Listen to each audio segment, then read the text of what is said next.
आकाशवाणी नागपूर. मेधा नांदेडकर आपल्याला प्रादेशिक बातम्या देत आहे. ठळक बातम्या.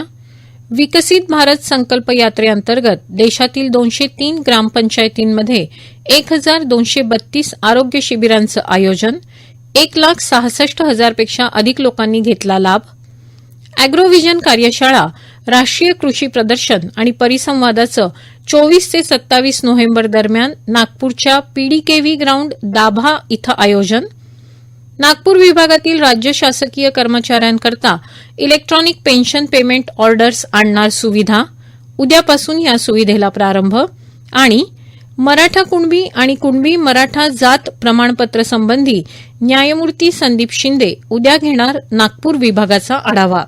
केंद्र सरकारी योजनांचा लाभ देशभरातील अधिकाधिक नागरिकांपर्यंत पोहोचवण्याच्या उद्देशानं सुरू करण्यात आलेल्या मार्गदर्शक उपक्रमाअंतर्गत पंतप्रधान नरेंद्र मोदी यांनी झारखंडमधील खुंटी इथून 15 नोव्हेंबरपासून विकसित भारत संकल्प यात्रेचा प्रारंभ केला.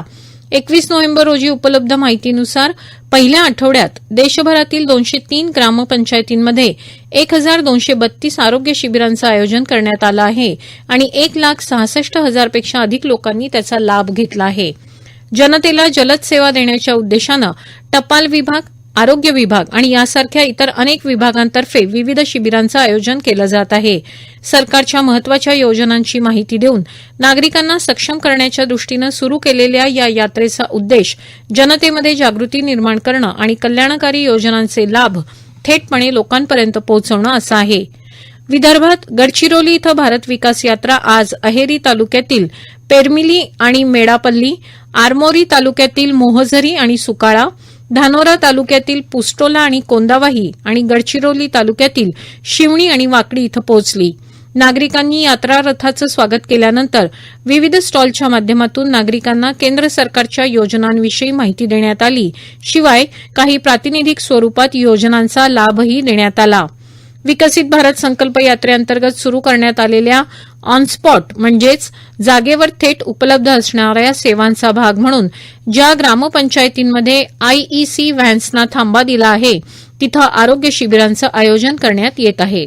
बिगर बँकिंग वित्तीय कंपन्यांनी पतपुरवठ्याचा ओघ दीर्घकाळ राहण्यासाठी बँकांवर निधीसाठी अवलंबून न राहता निधीचे नवीन स्त्रोत शोधावे असं आवाहन आज रिझर्व्ह बँकेचे गव्हर्नर शक्तिकांत दास यांनी केलं. कोणत्याही देशासाठी आर्थिक स्थैर्य हा आधारस्तंभ असल्याचं मत त्यांनी व्यक्त केलं.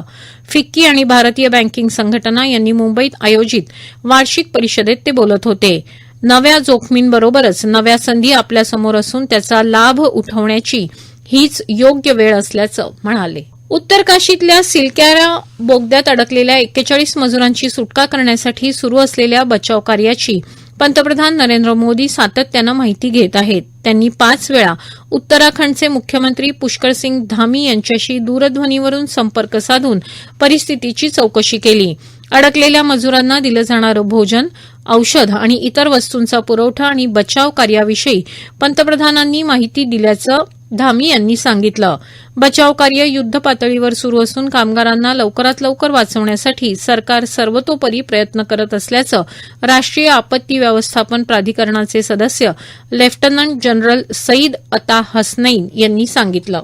विदर्भातील शेतकऱ्यांना कृषी क्षेत्रातील नवीन तंत्रज्ञानाची, जोडधंद्यांची माहिती व्हावी, त्याचा उपयोग त्यांच्या उत्पन्न वाढीसाठी व्हावा आणि त्यांची शेती लाभदायक व्हावी या हेतूनं केंद्रीय मंत्री नितीन गडकरी यांच्या संकल्पनेतून साकारलेलं अॅग्रोव्हिजन कृषी प्रदर्शन येत्या 24 नोव्हेंबरपासून पीडीकेव्ही दाभा मैदानावर सुरू होत आहे.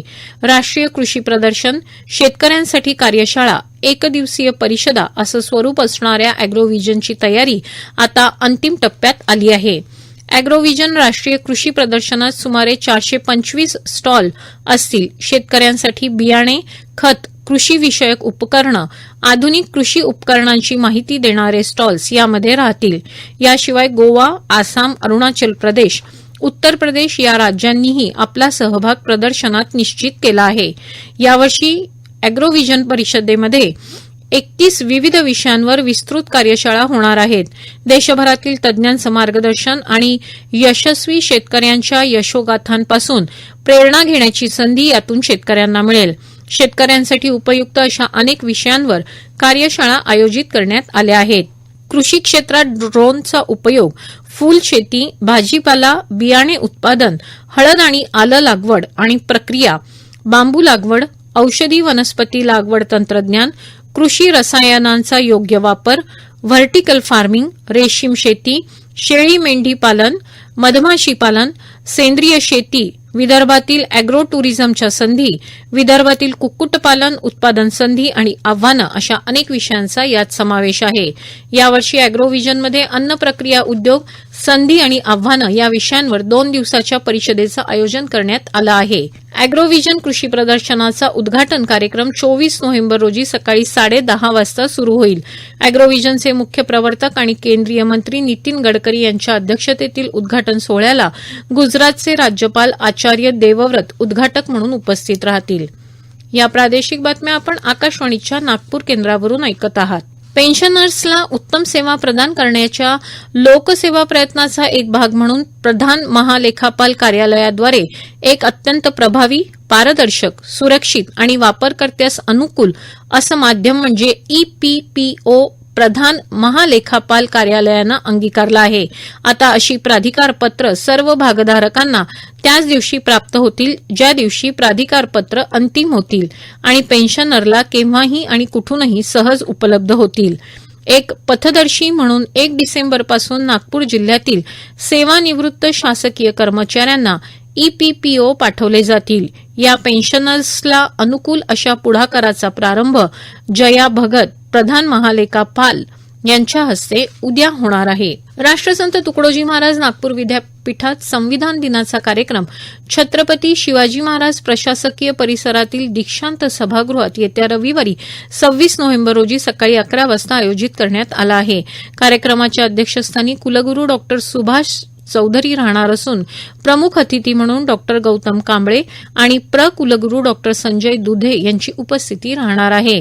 भारतीय संविधानाबाबत जागरूकता निर्माण व्हावी या दृष्टीनं केंद्र आणि राज्य सरकारच्या निर्देशानुसार 26 नोव्हेंबर रोजी संविधान दिनाचा कार्यक्रम आयोजित केला जातो. नागपूर जिल्ह्यात दिवाळीनंतर सुरू होतो मंडई उत्सव.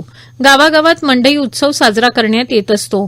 दिवाळीनंतर शेतीची कामं कमी असतात आणि या दरम्यान नागरिकांचं मनोरंजन व्हावं यासाठी जिल्ह्यातील ग्रामीण भागात खडी गंमत, खडा तमाशाचं आयोजन करण्यात येत असतं. नागपुरातील सावनेर तालुक्यातील खापा इथं मंडई उत्सव निमित्त खडा तमाशाचं आयोजन करण्यात आलं आहे. या उत्सवानिमित्त परिवारातील सदस्य, मित्रमंडळी यांची भेट होत असते. तसंच ग्रामीण भागात आणि शहरी भागात असणारे शाहीर यांना सुद्धा या उत्सवानिमित्त आपली कला सादर करण्याची संधी मिळते. आज मालमत्ता कर विभागाच्या कार्यासंबंधी मनपाचे अतिरिक्त आयुक्तांद्वारा आढावा घेण्यात आला. चालू आर्थिक वर्षाकरता मालमत्ता कर अपेक्षित आय 300 कोटी रुपयांचं उद्दिष्ट गाठण्याचा हेतू निश्चित केला आहे. त्याकरता झोन सहाय्यक आयुक्तांनी 5 लाख रुपयांपेक्षा जास्त मालमत्ता कर थकीत असलेल्या मालमत्ताधारकांकडे स्वतः जाऊन थकीत रक्कम वसूल करण्यासंबंधी तसंच 1 ते 5 लाख पर्यंत मालमत्ता कर थकीत असलेल्या मालमत्ताधारकाकडे सहाय्यक अधीक्षकाच्या नेतृत्वात मालमत्ता कर वसुली पथकाद्वारा वसुलीची उचित कार्यवाही करून घेण्याचे निर्देश अतिरिक्त आयुक्त यांनी सर्व झोन सहाय्यक आयुक्तांना दिले आहेत. राज्यातील मराठा कुणबी मराठा जातीचे जात प्रमाणपत्र पात्र व्यक्तींना देण्याबाबतची कार्यपद्धती विहित करण्यासाठी गठीत करण्यात आलेल्या समितीचे अध्यक्ष निवृत्त न्यायाधीश संदीप शिंदे आणि समितीचे इतर सदस्य उद्या 23 नोव्हेंबर रोजी नागपूर जिल्ह्याच्या दौऱ्यावर येत असून ते इथं विभागातील 6 जिल्ह्यात झालेल्या कामकाजाचा आढावा घेणार आहेत. विभागातील नागरिकांनी त्यांच्याकडील उपलब्ध पुरावे, वंशावळी, शैक्षणिक आणि महसुली पुरावे, संस्थानिकांनी दिलेल्या सनदा, राष्ट्रीय दस्तावेज, जुनी अभिलेखे समितीत सादर करण्यासाठी संबंधित जिल्हाधिकारी कार्यालयात स्थापित विशेष कक्षामध्ये 21 ते 24 नोव्हेंबरपर्यंत स्वतःहून उपलब्ध करून देण्याचं आवाहन विभागीय आयुक्त विजयलक्ष्मी बिद्री यांनी केलं आहे. शेवटी पुन्हा ठळक बातम्या. विकसित भारत संकल्प यात्रेअंतर्गत देशातील 203 ग्रामपंचायतींमध्ये एकूण 1232 आरोग्य शिबिरांचं आयोजन आणि मराठा कुणबी आणि कुणबी मराठा जात प्रमाणपत्र संबंधी न्यायमूर्ती संदीप शिंदे उद्या घेणार नागपूर विभागाचा आढावा. याबरोबरच हे प्रादेशिक बातमीपत्र संपलं. नमस्कार.